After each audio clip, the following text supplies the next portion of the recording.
Hi guys, it's Friday, which means it's time for hashtag Friday Reads. Of course, you all know what it is. It's in the description bar below if you don't.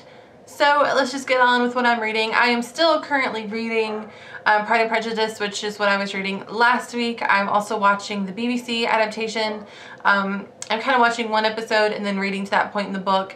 It just kind of helps me understand the book a little bit better because there are terms that they used back in the day that they don't use anymore. So it's just kind of helping me get through the book, which I am really enjoying. I'm still working on George R.R. Martin's A Dance with Dragons. You know, that's going to be an ongoing thing. But for this Friday, since it is Black History Month, I asked for some suggestions as to what books I should read, if anyone had any good Black History Month suggestions for me, and I got quite a few, and this book came up twice, so I decided to pick it up, and that is The Autobiography of Malcolm X as Told to Alex Haley. I am really enjoying this book. A lot of people said that it was just unputdownable, and I have to agree. I really am enjoying it.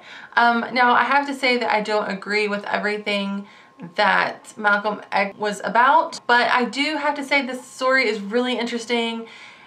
He had a really interesting life in childhood. He was born, I believe, in the 1920s. I can't really remember, but he survived the Depression and all of that. Just super interesting. I'm only on page 74 out of 500 pages, and if you can see these pages, every single page is just full, and it's 500 pages long, so it's going to take me a while to get through.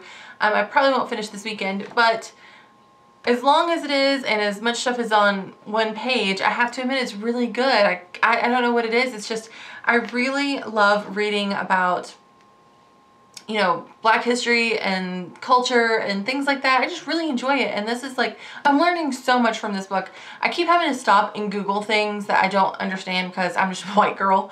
So I keep having to stop and Google things, and I'm learning just so much.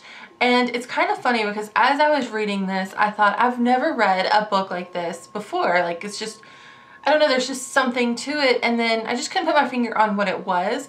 But then Frenchiedee, she just did a video, I will link it below, and it kind of talks about white people writing books about Black people, if that makes sense.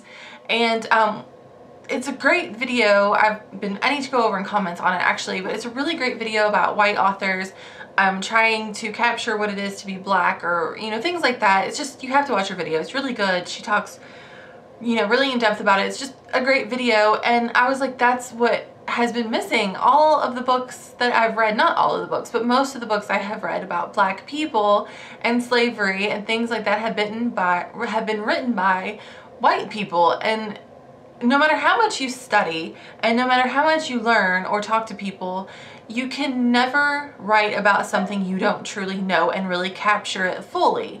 And I think that's what was missing in all of the books that I've been reading. And this is it's not the first book I've read that's written by a Black person. I mean, it's not. I've read other books.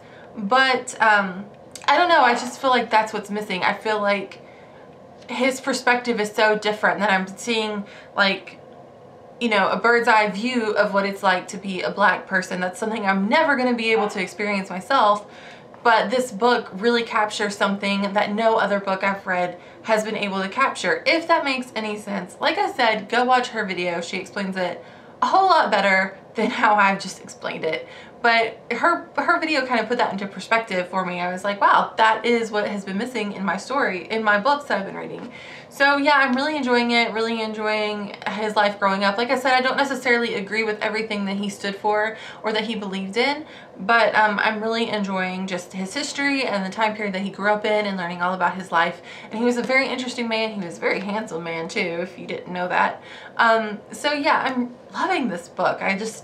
Like I said, 500 pages jam-packed full, and I'm looking forward to every single one of them, and I'm learning so much from this book. So yeah, if you haven't read it and you're looking for something good to get into for Black History Month, I definitely recommend this so far.